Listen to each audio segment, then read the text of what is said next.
Welcome to The Last Breakfast. Please enjoy the video. In this video, I will explain how to make a frame from cardboard. First, gather your materials, including sturdy cardboard, a ruler, a craft knife, and strong adhesive. Measure your photo or artwork precisely to ensure your frame fits perfectly.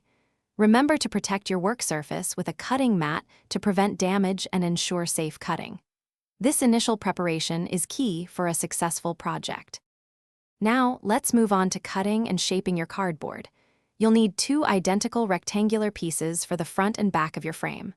On one piece, carefully cut out the inner opening where your picture will show, leaving a consistent border, perhaps 1 inch wide. Always use a metal ruler and a sharp craft knife for clean, straight lines. Precision here makes a big difference in the final look. With your pieces cut, it's time for assembly and decoration. Apply a strong adhesive to 3 sides of the back frame piece, leaving one side open to insert your picture. Carefully align the front frame piece over the glued edges and press firmly. Once dry, unleash your creativity. Decorate your frame with paint, decorative paper, fabric, or any embellishments that match your style. For the final touches, gently slide your photo or artwork into the open side of your newly crafted cardboard frame.